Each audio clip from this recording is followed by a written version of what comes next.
Well, you just picked the wrong guy for what you want. Did I? Yeah, I'm not in the market. I wasn't shopping. Paul Newman and Joanne Woodward, quite a couple. Accomplished actors, A-listers before there was an A-list, central casting for legends of American film. Now they're the subject of a new documentary. Ben Mankiewicz is our man in Hollywood.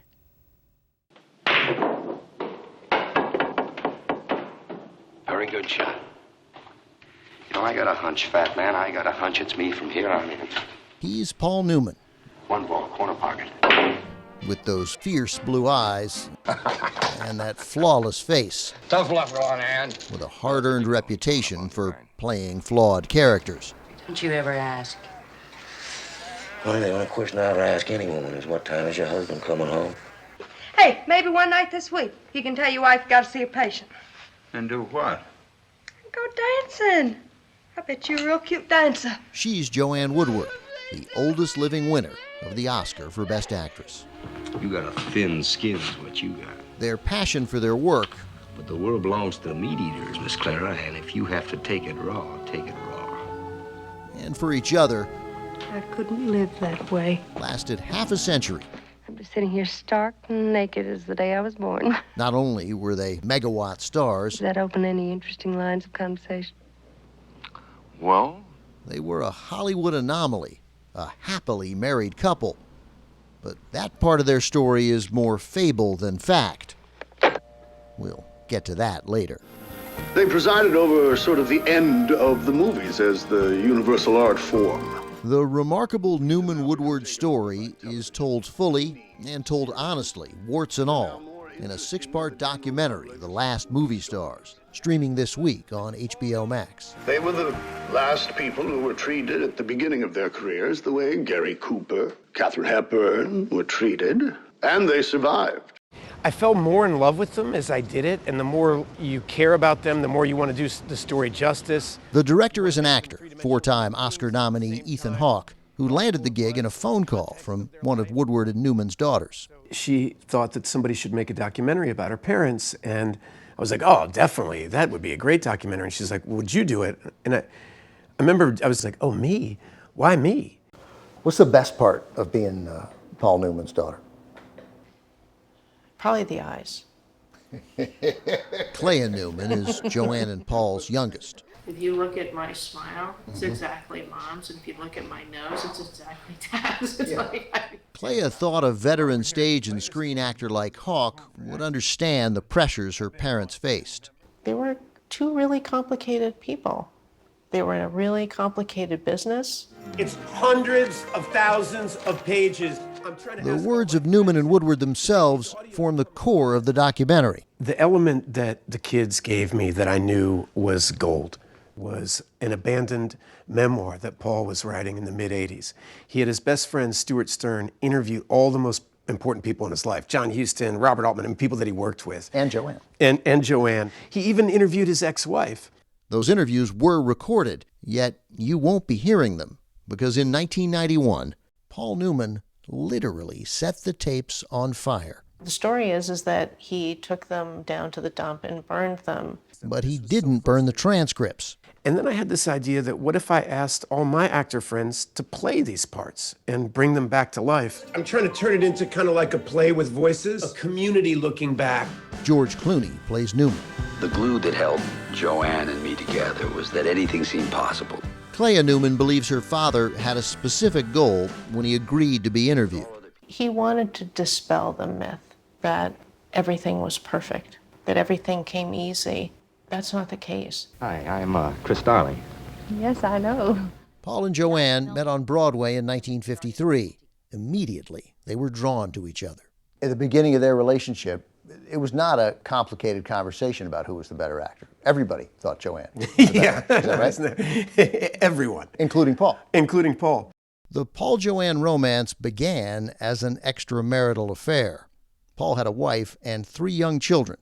In the documentary, Paul's daughter Stephanie says the divorce was devastating for her mother, Jackie. I was a baby, and had to watch my dad and stepmom ride off into the sunset with Hollywood contracts, and she wanted to be an actress. Yes, that's the perfect reaction. It's an unbearable story.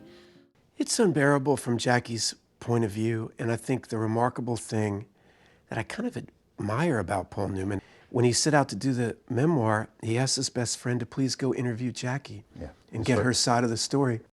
Paul and Joanne eventually had 3 children of their own.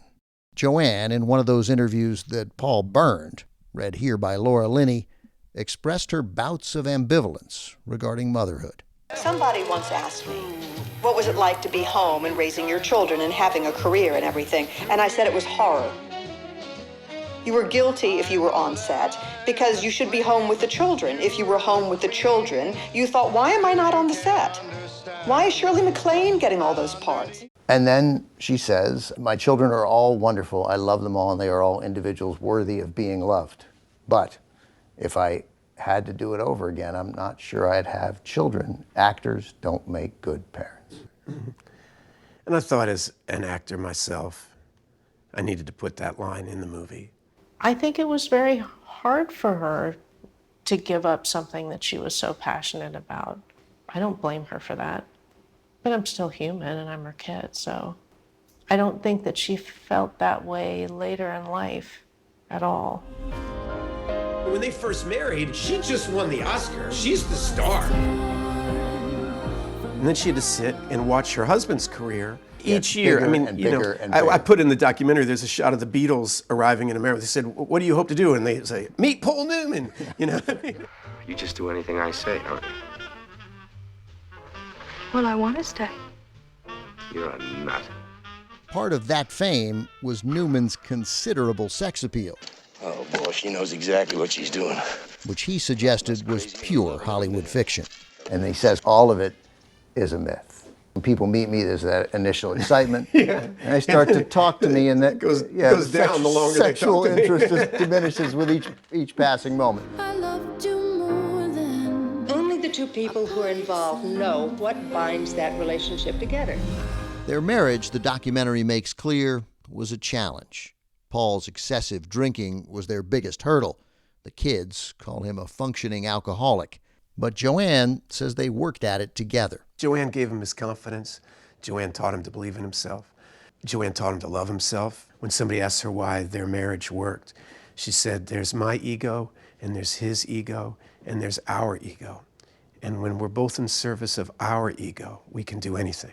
They worked together on 16 movies, 5 of them directed by Paul. Their relationship never stopped growing. Their art never stopped growing. They never stopped pushing themselves, finding new things that were interesting to them.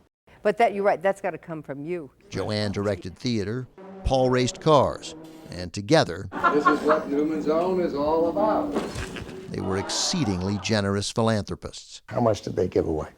Between $700 million and $1 billion. But I don't really know. It's a lot. It's a lot. And the funny thing is that they probably wouldn't want anybody to know.